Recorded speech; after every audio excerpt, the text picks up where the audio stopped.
Hey, what's up guys? This is episode 3 and I'm going to talk to you guys today about diets for Uromastyxs. And what I have here is I composed a list. I don't want to see me like you guys, like I'm looking somewhere weird, but I wrote it all down of what I do on an everyday occasion to feed these guys. Where I picked up most of this information was from, I work at zoos and keepers and I talk to them, breeders, so and so, and then I just compile it all in a big one juicy little nugget for to share with you guys. So here we go. I'm going to tell you guys about staple foods, rotational foods, and occasional type of foods. And what I mean by staples are something that's fed every day. Rotational is something that is fed once a week and not in excessive quantities. And occasional is something that's fed once a month, and you don't want to feed too much of it. Alright, here we go. For staple foods, I would recommend endive. You can pick up at grocery stores. Escarole, obviously at grocery stores too. And I also put spring mix, and I mix that all together. I put that all into one. That stuff is really good for them. It's high in calcium. It's also got, it's high, or not high in, but also all these vegetables I've been mentioning and leafy greens all have oxalatives. And what oxalatives are, it's not a chemical, but it's something that binds calcium and removes it from its food when it's digested. So sometimes when you see your reptiles poop and there's white, that's uric acid, and that's from too much oxalatives in their diet. So I've seen that before. Make sure you just switch it up and change it so they don't have that problem as much. But if you see it once in a while, it's not a big deal. Dandelion greens are also another great thing to feed your Uromastyxs and any other reptile in general. I go out into my lawn and I just pick a bunch of dandelion greens, and like you can pick the leaves and the flowers. Pick them all.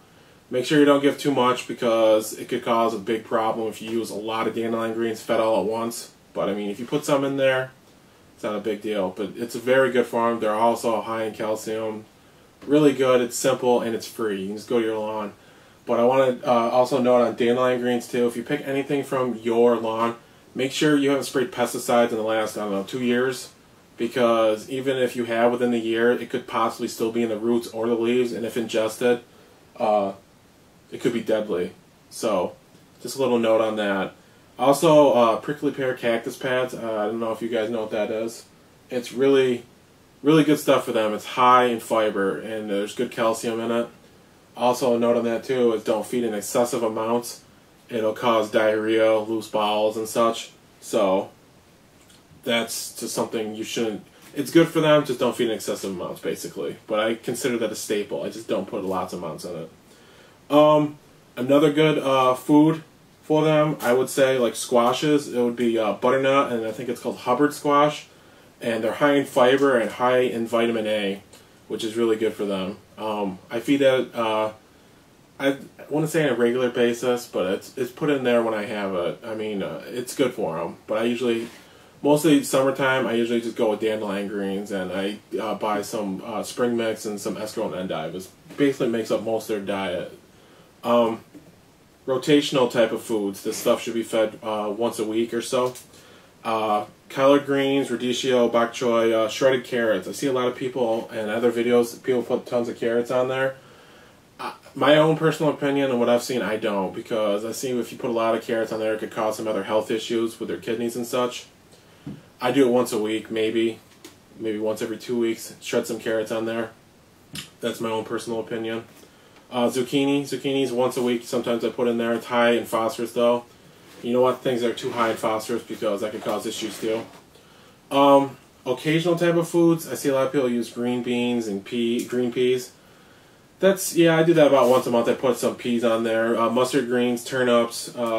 Another thing that I want to bring this up, that I see people always use tons of as a staple, and I don't recommend this at all, is romaine lettuce, and I'll explain why. Romaine lettuce is basically just water. That's all it really is. It's got little nutritional value, and people use that as a staple. It's just horrible. Just don't ever do it. If someone recommends it to you, just run away, because you shouldn't.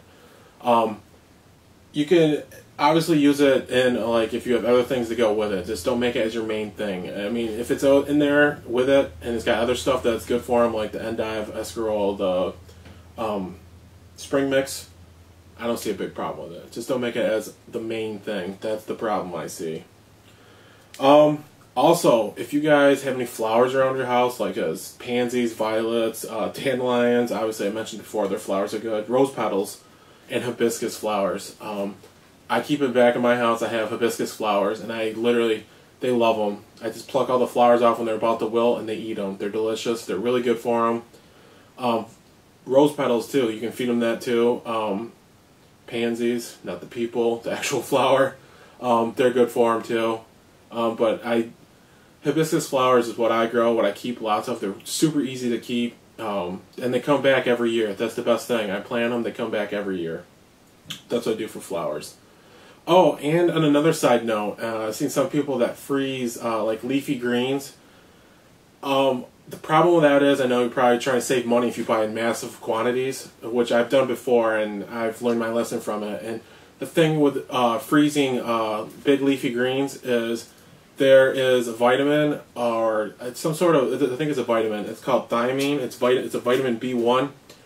And if you freeze it, it will leach out after a while. And they receive this when you give them the leafy greens that day or whatever. If you don't freeze them, they need that in their diet for Uromastyxs. It's essential. And if you don't, they could come up with a disease, and don't murder me on this if I don't pronounce it correctly. It's called hypothyaminosis, I believe. I'm pretty sure I didn't say that right.